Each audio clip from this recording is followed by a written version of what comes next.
Hello student, very good evening. I hope you are fine. Welcome to expert classes by Manju ma'am. Student आप लोगों का 16 जनवरी का paper जो है बहुत अच्छा हुआ. बच्चों ने मैसेज किया था और आज की जो प्रैक्टिस सेट है वो आप लोगों का 23 जनवरी का है स्टूडेंट. ठीक है, 23 जनवरी को जो एग्ज़ाम आप लोगों का होने वाला है उसका मैं जो है प्रीवियस ईयर पेपर का जो है सोल्यूशन लेकर आई हूँ.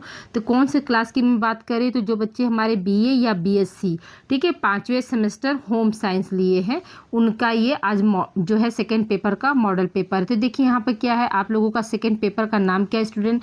तो सेकंड पेपर का नाम है आप लोगों का community development and programme planning, जिसको हम हिंदी में क्या बोलते हैं, सामुदायिक विकास एवं कार्यक्रम नियोजन. हिंदी में पेपर का नाम क्या है आपका, सामुदायिक विकास एवं कार्यक्रम नियोजन. ये कौन सा सेक्शन है स्टूडेंट, आप लोगों का सेक्शन सी है. हमने स्टार्ट किया है लॉन्ग क्वेश्चन है जो कि आप लोगों का 20 नंबर का आता है स्टूडेंट. ठीक है, तो आज आप लोगों का हमने 40 नंबर के लिए यानी 2 प्रश्न आप लोगों को आज इस वीडियो में हम कराए हैं स्टूडेंट. 2 प्रश्नों को हमने सॉल्व कराया है. टोटल आप लोगों का कितना है, 40 नंबर आपका यहाँ से कवर होगा.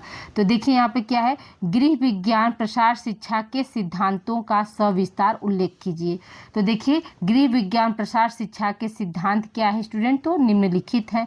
तो पहला सिद्धांत आपका क्या है, तो पहला सिद्धांत है रुचियों एवं अनुभूत आवश्यकताओं का सिद्धांत. ठीक है, पहला सिद्धांत हमारा क्या है स्टूडेंट, रुचियों एवं अनुभूत आवश्यकताओं का सिद्धांत. तो देखिए यहाँ पे क्या है, प्रचार कार्यक्रम की सफलता व्यक्तियों के रुचियों, ठीक है रुचियां नहीं होगा, रुचियों एवं अनुभूत होगा स्टूडेंट. ठीक है, अनुभूत आवश्यकताओं पर निर्भर करता है. जब व्यक्ति स्वयं आगे बढ़कर सीखने की रुचि प्रदर्शित करता है, अपनी आवश्यकताओं की पूर्ति, ठीक है अपनी आवश्यकताओं की पूर्ति करना चाहता है, समस्याओं का निदान करना चाहता है, तभी क्या करेगा, तभी मतलब वह व्यक्ति जो है आगे बढ़ सकता है. ये जो है मतलब प्रसार शिक्षा का जो है सिद्धांत में कि मतलब कोई भी व्यक्ति हो उसके अपने रुचि और अनुभूति मतलब एहसास होना चाहिए कि उसको क्या करके उसको सफलता मिल सकती है.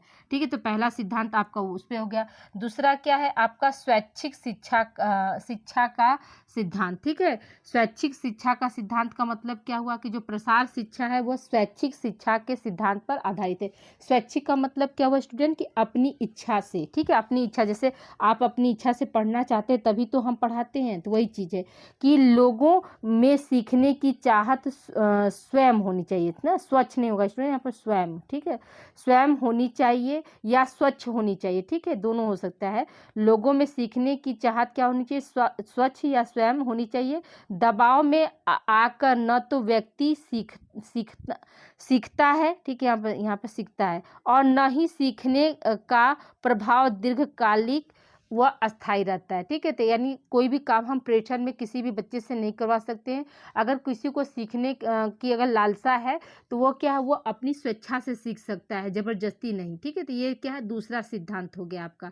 तीसरा क्या है आपका, तो देखिए तीसरा है स्वयं करके सीखने का सिद्धांत, यानी किसी कार्य को आप अपने से करके सीखेंगे. ये भी क्या है आपका गृह विज्ञान प्रसार शिक्षा के सिद्धांत के अंतर्गत आता है. तो यहाँ पे देखिए क्या है कि जब प्रसार कार्यकर्त्री ग्रामीण महिलाओं को किसी तकनीक के बारे में बताती है या नवीन उपकरणों का प्रयोग करना सिखाती है, तो सीखने के बाद उसे यह कहें कि वह उसका उपयोग करके देखे. जैसे मान लीजिए मैं ही आप लोगों को पढ़ा दे रही हूँ, अभी क्वेश्चन एक जगह लिखकर उस क्वेश्चन का आंसर लिखकर आप लोगों को दे रही हूँ. तो जब तक कि आप खुद नहीं उसको लिख कर प्रैक्टिस करेंगे तब तक ये क्या है मेरा वीडियो बनाना जो है सफल नहीं होगा. लेकिन हाँ, जब आप इसको अच्छे से याद करके कि मतलब मैम ने ऐसे ऐसे दिया है तो उस तरह से आप लिखेंगे तभी क्या है मेरा मेहनत. ये क्या है आप मतलब हम आपको पढ़ाने के बाद ये कहते हैं ना कि इसको आप लोग लर्न कर लीजिए. तो वही चीज़ है कि कोई भी मतलब जो प्रचार कार्यकर्त्री है, प्रचार शिक्षा देने वाली या किसी भी चीज़ का प्रचार प्रसार करने वाली, तो वो ग्रामीण महिलाओं को कोई चीज़ सिखाती है तो फिर बाद में उसको कहना पड़ता है कि नहीं इसको आप अपने स्वयं से आप करिए. ठीक है, तो जब तक आप स्वयं से नहीं करेंगे तब तक आप सीखेंगे नहीं. ठीक है, तो अगला पॉइंट हमारा क्या है, सहभागिता का सिद्धांत. सहभागिता का सिद्धांत में क्या है, तो देखिए गृह विज्ञान प्रसार कार्यकर्त्री ग्रामीणों के उत्थान के लिए जो भी कार्यक्रम बनाए, उसमें यह देखे कि उससे ग्रामीणों की कितनी भागीदारी होगी। यानी कि जैसे कोई भी कार्यक्रम, अगर कोई भी प्रसार कार्यकर्त्री बना रही है तो उसको यह देखना चाहिए कि इसमें कितने मतलब ग्रामीण लोग जो है अपना सहयोग दे सकते हैं। फिर क्या है, ग्रामीण स्त्रियां उसमें भाग ले सकेंगे या नहीं, यानी कि जो ग्रामीण जो स्त्रियां हैं वो उसमें भाग ले सकेंगी, ठीक है, ले सकेंगी या नहीं। फिर क्या है, इसलिए कार्यक्रम बनाने से पूर्व उसे क्या करना चाहिए, ग्रामीण के जो नेता हैं, सरपंच हैं, मुखिया हैं और प्रधान हैं, ठीक है, उनसे जाकर क्या करना चाहिए, मिलना चाहिए। और क्या है, ग्रामीणों की रुचि के बारे में भी क्या करना चाहिए, उनको ध्यान रखना चाहिए। जो प्रसार कार्यकर्त्री है उसे क्या करना चाहिए, कोई भी मतलब योजना बनाने से पहले क्या है, लोगों की सहभागिता देखे कि मतलब कितने लोग जो है, जैसे मैंने चैनल स्टार्ट किया तो जब मैं चैनल स्टार्ट की तो उससे में क्या था, बहुत मतलब मान कर चलिए एक दिन में मतलब हमको लग रहा है कि 40 सब्सक्राइबर मेरे बढ़े थे। लेकिन क्या हुआ, 40 का योगदान हुआ ना, लेकिन फिर यही 40 स्टूडेंट क्या किए, 40 को और जोड़े 80। तो आज क्या है, आप ही लोग की देन है, आप ही लोग की सहभागिता है कि आज चैनल मोनेटाइज हो गया। और क्या है, आप लोग के सहयोग से मतलब आगे भी मैं बढ़ती जा रही हूँ। तो ये क्या है, मतलब कोई भी कार्य करने से पहले क्या होना चाहिए, मतलब सहभागिता देखनी चाहिए। ग्रामीण में अगर कोई भी कार्य हम कर रहे हैं गाँव में तो उस वहाँ पर क्या है, लोगों की भागीदारी देखनी चाहिए। उस भागीदारी को देखने के लिए मतलब कैसे लोग जो है मतलब आपके प्रोग्राम को या कार्यक्रम को सफल बनाएंगे, तो उसके लिए क्या करना चाहिए, गांव के जो सरपंच हैं, मुखिया हैं, प्रधान हैं, उन सब से लोगों से क्या करना चाहिए, मिलना चाहिए। और साथ ही साथ क्या है कि मतलब उस गांव के लोग किस काम में ज़्यादा रुचि रखते हैं उस पर भी जो है ध्यान देना चाहिए, ठीक है। फिर अगला कार्यक्रम क्या है कि परिवार तक पहुंच का सिद्धांत, कार्यक्रम नहीं, सिद्धांत क्या है आपका, परिवार तक पहुंच का सिद्धांत। तो देखिए, गृह विज्ञान प्रसार शिक्षा परिवार तक पहुंच के सिद्धांत पर आधारित है। कार्यक्रम इस तरह का होना चाहिए जिससे कि पूरा परिवार लाभान्वित हो। यानी जो भी कार्यक्रम हम मतलब बना रहे हैं उससे क्या हो, परिवार का एक एक सदस्य को क्या हो, लाभ मिल सके। जैसे जब महिलाओं के लिए कार्यक्रम बनाए बनाए वह होगा स्टूडेंट, ठीक है, वह चलाए जाए, तब इस समय घर के पुरुष बालकों के लिए भी कार्यक्रम बनाना चाहिए, ठीक है। इस समय क्या करना चाहिए, घर के पुरुषों के लिए तथा बालिकों के लिए भी क्या, बालकों जो बच्चे हैं उनके लिए भी कार्यक्रम बनाना चाहिए, ताकि जब महिलाएं कार्यक्रम में व्यस्त हों, कुछ सीख रही हों, यहाँ पर कॉमा होगा, ठीक है, व्यस्त हों कॉमा कुछ सीख रही होगा, ठीक है, कुछ सीख रही हो तो घर के पुरुष बोर नहीं हो और बालक क्या है, इधर उधर भटके नहीं। जैसे क्या होता है, जब टोटल जिम्मेदारी क्या होती है, एक तरह से देखा जाता है ना कि महिलाओं की जो है ज़्यादा जिम्मेदारी हो जाती है, वो परिवार को लेकर चलती है। तो अगर कुछ नया चीज़ वो सीखने जाए तो घर के क्या जो पुरुष हों वो अकेलापन न महसूस करे, वो बोर न हो। और साथ ही साथ क्या, जो अगर बच्चे हैं तो उनके लिए भी कुछ कार्यक्रम बनाना चाहिए, ताकि बच्चे क्या हो, खेले कूदे, मतलब एक जगह रहे, इधर उधर जो है भटक न जाए, ठीक है।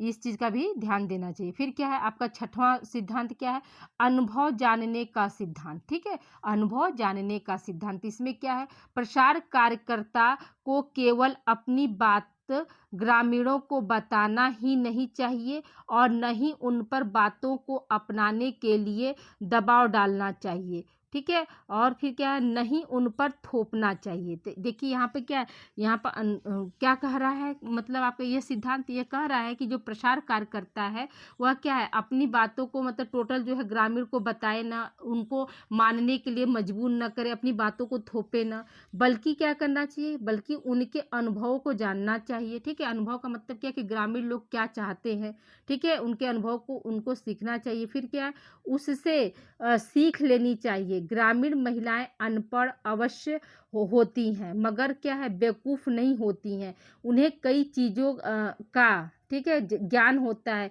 कई कौशलों को वह जानती हैं और व्यवहार कुशल होती हैं। तो ऐसा नहीं समझना चाहिए कि जो गांव की औरतें होती हैं वो अगर वो अनपढ़ हैं तो उनको मतलब हम बेवकूफ़ नहीं समझते। अनपढ़ लोग को ये कभी नहीं सोचना चाहिए कि वो बेवकूफ़ है। उन्हें बहुत सारी चीज़ें, जैसे दादी लोग का पहले, जैसे आज क्या है, ठंडी लग जा रही है तो लोग पहले के लोग जो रहते थे तो क्या बताते थे, ठंडी में जो छोटे बच्चे हैं तो उनको जायफल जो है सरसों के तेल में डुबो कर रखा था, उसको पिलाते थे कि ठंडी कम लगे। फिर क्या है, जो है आपका सरसों का तेल, अजवाइन, लहसुन, ये सब करके क्या करते थे लोग, बच्चों के जो है तलवे में रात में सोते समय मालिश कर देते थे। उससे क्या है, बच्चों की को ठंडी नहीं लगती थी। तो क्या था, वो पढ़े लिखे नहीं थे, लेकिन बहुत सारे ऐसे नुस्खे जानते थे, ऐसे कौशल जानते थे, जिनसे क्या है उनका जीविकोपार्जन और बच्चों की मतलब देख रेख, घर के परिवार के एक एक मेंबर की जो देख रेख जो होती थी वो बहुत अच्छी हो जाती थी। ठीक है, तो इसलिए क्या है, अनुभव जानने का सिद्धांत, इसमें वो उनके अनुभव को जो है प्रसार कार्यकर्त्री जो है उसको देखना चाहिए। ठीक है, फिर क्या है अगला जो है जो सिद्धांत क्या है, देखकर विश्वास करने का सिद्धांत। ठीक है, देखकर क्या है, विश्वास करने का सिद्धांत। यहाँ पे क्या है, जब गृहिणी को नई चीजें बताई जाती है, नए उपकरणों का प्रयोग करना सिखाया जाता है तथा उसे अपने घरों में प्रयोग करने के लिए कहा जाता है, तो उसे उपयोग में नहीं लाती, परंतु जब वह उसका उपयोग करने हेतु स्वयं, ठीक है, स्वयं आंखों से देखते हैं, तब उससे क्या होता है, विश्वास हो जाता है। जैसे मान लीजिए, यहाँ पर कहने का मतलब यहाँ पर क्या है स्टूडेंट, कि जो भी गृहिणी होती है देखकर विश्वास करने का सिद्धांत। जैसे कि मान लीजिए प्रेशर कुकर हुआ, आपका मिक्सी हुआ, ये सब क्या, गैस चूल्हा हुआ। तो पहले के लोग जो रहते थे, मतलब ग्रामीण महिलाएं जो पहले की होती थी, तो वो गैस पर खाना बनाने से क्या करती थी, डरती थी। अब क्या इंडक्शन हो गया, तो ये सब कुछ क्या है, तो पहले पहले जब शुरुआत में जिसे बताया जाए कि नहीं आप इसको यूज करिए, तो वो नहीं करेंगे। लेकिन जब देखेंगे कि नहीं उसका मतलब उसको घर में लाने से उनका क्या क्या समय बच रहा है, जैसे मिक्सी है, मिक्सी में मसाला पीसने से क्या हुआ, उनका समय बचा। ठीक है, तो ये सब क्या, प्रेशर कुकर में क्या हुआ, दाल चावल आसानी से पक गया। तो ये सब क्या, तो जब धीरे धीरे जब उनको विश्वास होता है कि नहीं नहीं इससे काम जो है जल्दी होता है, प्रेशर कुकर यूज करने से क्या होता है, ईंधन की बचत होती है, समय की बचत होती है, तो तब वो सोचेंगे कि नहीं ऐसे क्या हो रहा है, मेरा ईंधन कम लग रहा है, मेरा समय भी हम कुकर में रख कर अपना दूसरा भी काम कर सकते हैं। तो ये चीज़ सब चीज़ें क्या वो देख कर तब विश्वास करती, तब क्या करती हैं, वो उस नए चीज़ को वो अपने घर में जो है प्रयोग करने के लिए लाती हैं। ठीक है, अगला 8वां क्या है आपका, स्थानीय। ठीक है, एक मिनट, स्थानीय स्थानीय संसाधनों के उपयोग का सिद्धांत। स्थानीय संसाधनों का मतलब क्या होता है स्टूडेंट, कि जो भी हमारे स्थान पर, जो भी हमारे ग्रामीण परिवेश में जो भी संसाधन मौजूद है, उसको हम कैसे उपयोग कर सकते हैं। तो देखिए यहाँ पर क्या, ग्रामीण के लिए प्रसार कार्यक्रम तैयार करते समय स्थानीय संसाधनों के सिद्धांत को ध्यान में रखना चाहिए। ग्रामीण को वही चीज़ सिखाई जानी चाहिए जो उनके घरों तथा आसपास में उपलब्ध हो, बाहर से मंगवाने की कम से कम जो है आवश्यकता हो। जैसे क्या है, जैसे उनको आप क्या सिखा सकते हैं, तो जैसे देखिए पुराने कपड़े से क्या करना चाहिए, बैग बनाना सिखाना। ठीक है, फिर क्या, घर के पास पड़ी खाली जमीन में रसोई उद्यान उगाना, मतलब रसोई से संबंधित, मतलब धनिया हुआ, मिर्चा हुआ, ये सब क्या छोटे छोटे चीज़ें जो है आप वहाँ पर कर सकते हैं। फिर कागज़ का थैला बनाना, फिर क्या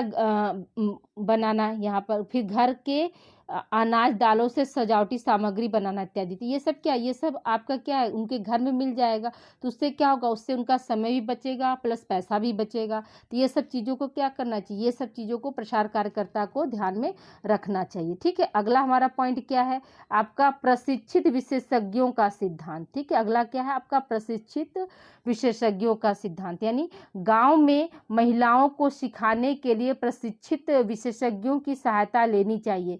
जैसे जब गांव में कोई कार्यक्रम चलाए जा रहे हों, तो उस कार्यक्रम में कृषि वैज्ञानिक, पशु चिकित्सक, चिकित्सा अधिकारी, मत्स्य अधिकारी, उद्यान विज्ञानी आदि को भी बुलवाना चाहिए और उनसे क्या करना चाहिए, गांव वालों को मिलवाना चाहिए। क्यों मिलवाना चाहिए, ताकि वो गांव की जो भी समस्याएं हैं वो समझ सके और उन समस्याओं का उनको निदान मिल सके। तो इसलिए यहाँ पर कहा जा रहा है कि मतलब कोई भी हो तो जो प्रशिक्षण हम कार्यक्रम, तो उससे संबंधित विशेषज्ञ होने चाहिए। ठीक है, फिर क्या है आपका, धर्मनिरपेक्षता का सिद्धांत।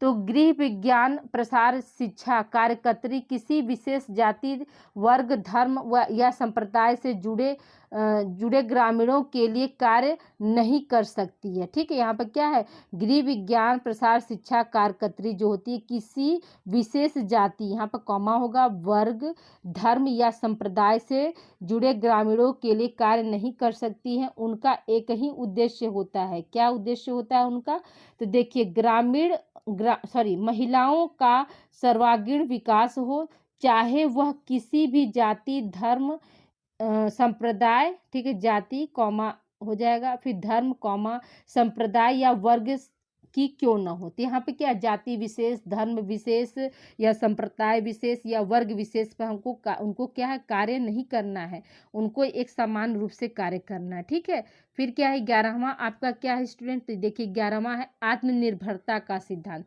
कोई आत्मनिर्भरता का मतलब क्या हुआ कि सेल्फ डिपेंड कैसे हो सकते हैं। तो ठीक है, कोई भी व्यक्ति, ठीक है, कोई भी व्यक्ति जब तक वंचित तरक्की वांछित होगा, ठीक है, वांछित तरक्की नहीं कर सकता तब तक कि वह स्वयं स्वावलंबी व आत्मनिर्भर नहीं हो सकता है। इतिहास साक्षी है, महिलाएं सदियों से क्या है अशिक्षित, उपेक्षित व परावलंबी हैं। ये चीज होना चाहिए कि हर चाहे वो महिला हो या पुरुष हो, उसमें क्या हो आत्मनिर्भरता जो हो होनी चाहिए, वो मतलब सेल्फ डिपेंड होना चाहिए। ठीक है, यही कह रहा है यहाँ पर। फिर 12वां सिद्धांत आपका क्या है, समायोजन का सिद्धांत। समायोजन का सिद्धांत का मतलब क्या है कि कैसे आप एडजस्ट कर सकते हैं।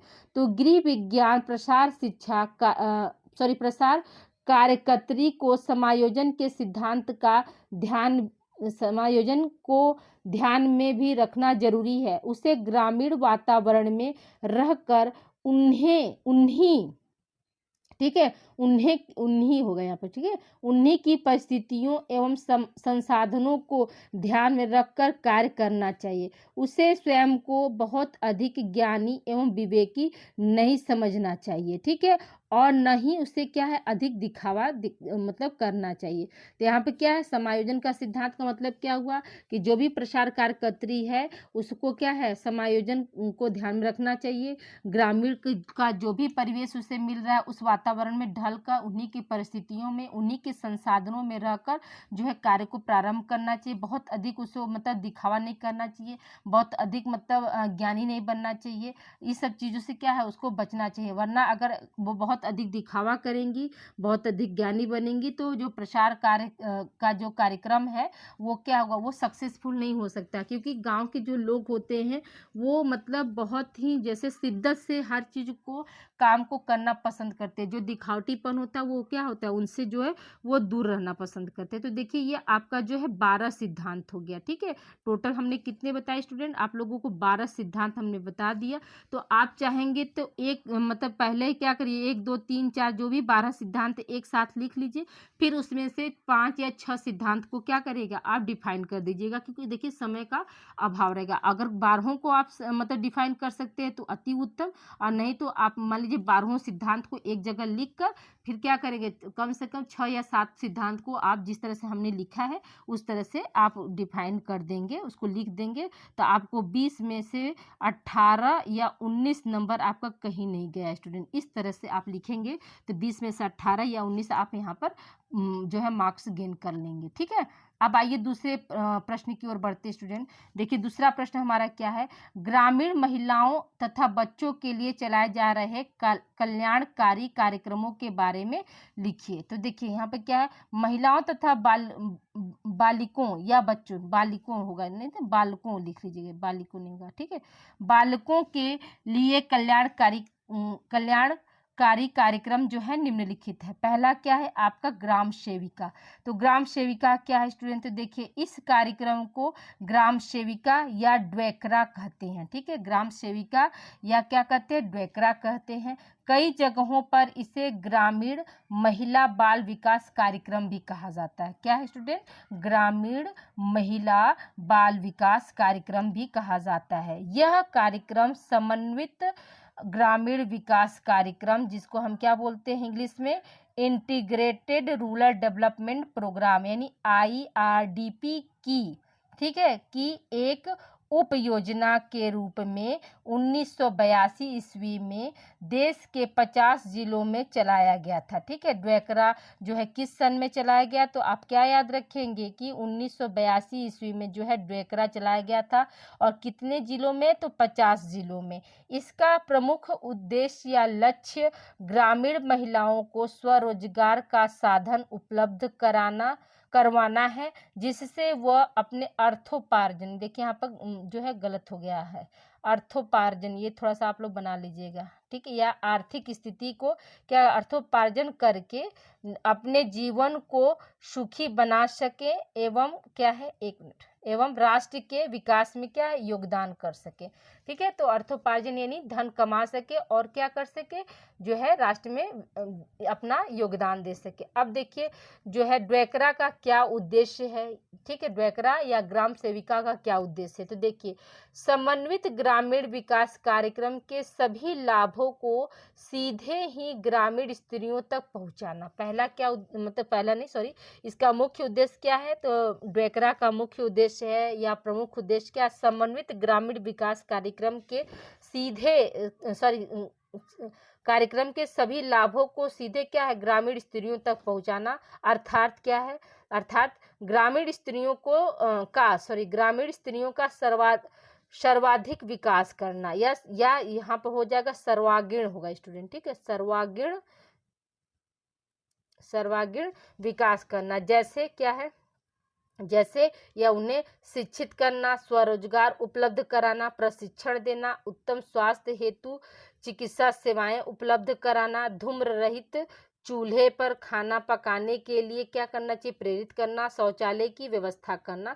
ये सब क्या, सब आपके ड्वेकरा के जो है उद्देश्य हैं। ड्वेकरा के क्या क्या उद्देश्य हैं, तो जो गांव की महिलाएं हैं उनको क्या करना है, उनको शिक्षित करना है, स्वरोजगार उपलब्ध कराना है, यानी अपना रोजगार वो कैसे कर सकती है, प्रशिक्षण देना अपने रोजगार के लिए, फिर क्या उत्तम स्वास्थ्य हेतु चिकित्सा सेवाएं उपलब्ध कराना, यानी अच्छे स्वास्थ्य के लिए जो है चिकित्सा में जो भी सेवाएं चल रही हैं उनको क्या करना, उनको उपलब्ध कराना, धूम्र रहित चूल्हे पर खाना पकाने के लिए प्रेरित करना। तो देखिए मोदी जी ने भी उज्ज्वला योजना चलाई थी ना, कि धूम्र रहित मतलब जो महिलाएं हैं वो क्या है, धुएं से बच सकें और वो क्या है, गैस चूल्हे का मतलब इस्तेमाल कर सके। फिर क्या, शौचालय व्यवस्था, तो अब देखिए घर घर में शौचालय हो गया।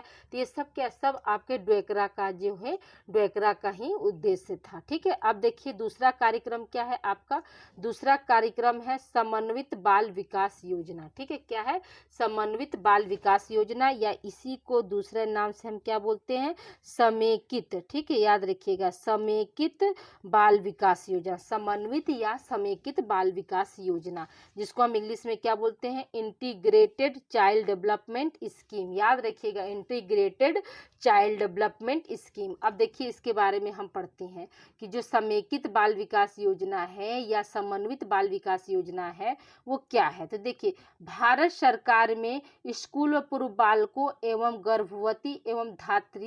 गर्भवती तथा धात्री माता के स्वास्थ्य में सुधार लाने के लिए इस योजना का शुभ आरंभ 1975 ईस्वी में किया गया था। प्रारंभ में इस योजना के अंतर्गत 33 खंड ही क्या किए थे, चुने गए थे। अब देखिए अभी आप लोगों को हमने ड्वेकरा बताया, ठीक है, जो अभी ड्वेकरा बताया तो वो कौन से सन में जो है लाया गया, तो वो आप लोगों का क्या था, 1982। ठीक है, 1982 ईस्वी में लाया गया था। और कितने मतलब जिले में उसको अप्लाई किया गया था, तो 50 जिले में। अभी आप लोगों को हमने बताया। दूसरा क्या है आपका ICDS, इसको शॉर्ट फॉर्म में हम क्या बोलते हैं, आई। ठीक है, इसका शॉर्ट फॉर्म क्या है, इसका शॉर्ट फॉर्म भी आप देख लीजिए, आई। ठीक है, आई से क्या हो जाएगा, इंटीग्रेटेड, सी से हो जाएगा चाइल्ड, डी से हो जाएगा डेवलपमेंट, और एस से हो जाएगा स्कीम। तो इसको शॉर्ट फॉर्म में हम क्या बोलते हैं, ICDS बोलते हैं। तो आप इस तरह से भी लिख सकते हैं कि समन्वित या समेकित बाल विकास योजना को मतलब शॉर्ट रूप में हम क्या बोलते हैं, ICDS बोलते हैं। और इसको कब लाया गया था, तो 1975 ईस्वी में लाया गया था। और कितने खंड में किया गया था, तो 33 खंड में किया गया था। किंतु फिर देखिए, किंतु आवश्यकता अनुसार आज यह योजना भारत के, ठीक है, यह योजना क्या है, भारत के कोने कोने में पहुंच चुका है। निप्सिड इस योजना के संचालन में पूरा सहयोग कर रहा है। इस कार्यक्रम के अंतर्गत गर्भवती तथा धात्री माताएं और शिशुओं को स्वास्थ्य सेवा के साथ साथ अन्य सेवाएं भी क्या है, प्रदान की जा रही हैं। ठीक है, तो याद रखिएगा ICDS के तहत क्या क्या है, तो ICDS के तहत जो रखा गया, गर्भवती, धात्री और शिशुओं के स्वास्थ्य को ध्यान में रखते हुए, और उसके अलावा भी क्या किया जा रहा है, माने अन्य सेवाएं भी उनको दी जा रही हैं। अब देखिए ICDS का उद्देश्य क्या है। ठीक है, यहाँ पर देखिए ICDS ICDS, ICDS का उद्देश्य क्या, यानी समेकित बाल विकास योजना का क्या क्या उद्देश्य है। आप ऐसे हिंदी में भी लिख सकते हैं, समेकित बाल विकास योजना के उद्देश्य या सिंपल उद्देश्य। ठीक है, तो इसका मुख्य पहला उद्देश्य क्या है, तो 0 से 6 वर्ष के बालकों के स्वास्थ्य स्तर होगा स्टूडेंट। ठीक है, स्वास्थ्य स्तर नहीं, स्वास्थ्य स्तर में सुधार लाना। ठीक है, दूसरा क्या है, बच्चों के पोषण स्तर में सुधार करके बाल मृत्यु की समस्या को कम करना। तीसरा आपका क्या है, तीसरा देखिए यहाँ पर, एक मिनट, तीसरा देखिए कट रहा है, तीसरा देखिए यहाँ पे, तीसरा यहाँ पे देखिए, हाँ, तीसरा क्या है, बच्चों को 6 जानलेवा बीमारियों से बचने के लिए टीकाकरण कार्यक्रम में सहयोग प्रदान करना। वो 6 जानलेवा बीमारियां कौन कौन सी हैं, तो टिटनेस है, कुकर खांसी है, पोलियो है, खसरा है, डिप्थीरिया है, क्षय हो गई। इतने क्या है, ये आपके जो है 6 जानलेवा बीमारियां हैं, तो इसको भी आप लोग एक जगह नोट कर लेंगे। ठीक है, और चौथा उद्देश्य क्या है हमारा, बालकों का स्वास्थ्य परीक्षण करना, जो बच्चे हैं उनका क्या है, हेल्थ परीक्षण करना। फिर पांचवा हमारा क्या है, बच्चों की मृत्यु, ठीक है, बच्चों की मृत्यु, कुपोषण तथा रोग से बचने के लिए पूरक आहार की व्यवस्था करना। ठीक है, छठवां उद्देश्य क्या है, बालकों के स्वास्थ्य एवं पोषण स्तर में सुधार करने के लिए माताओं को पोषण एवं स्वास्थ्य शिक्षा प्रदान करना। तो ये सब क्या, ये सब आपके जो है 6 उद्देश्य, ये आपका मोस्ट इम्पॉर्टेंट है। ICDS के उद्देश्य, ICDS के कार्य हमेशा पूछे जाते हैं।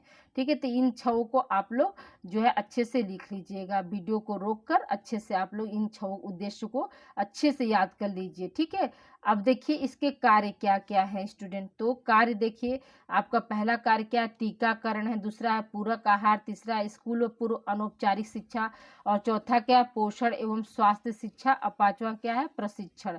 तो ये ICDS के कार्य हो गए स्टूडेंट। ठीक है, देखिए स्टूडेंट, मेरा भी क्या है, PhD का एंट्रेंस एग्जाम का डेट आ गया है, जो कि 21 जनवरी को होने वाला है।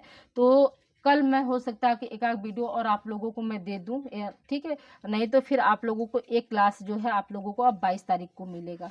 ठीक है, तो कोशिश रहेगा कि कल मैं एक आध क्लास आप लोगों को लगा दूं, एक आध संडे है तो टाइम निकाल कर जो है लॉन्ग क्वेश्चन कल हम आप लोगों का पूरा कर देंगे। ठीक है, तो आप लोग इसको देख लीजिए, प्रीवियस ईयर पेपर हमने यहाँ पे आप लोगों को सेक्शन C वाला जो है सॉल्व करा दिया आप लोग के कहने पर। ओके, तो आप लोग इसको ध्यान से पढ़ लीजिएगा और मिलते हैं हम अगली क्लास में। तो कल देखिए कोशिश मेरी रहेगी 101% कि आप लोगों को जो है मतलब 2 क्वेश्चन और बचा है तो उसको भी हम दे दें, और जो है 22 को या 21 को अगर मेरा एग्ज़ाम पहले हो जाएगा तो शाम को 7 बजे तक 21 को भी सेक्शन B हम आप लोगों का कंप्लीट करा देंगे। ठीक है, तब तक अपना ध्यान रखिए और इसको अच्छे से आप लोग पढ़ लीजिएगा। मिलते हैं हम अगली क्लास में।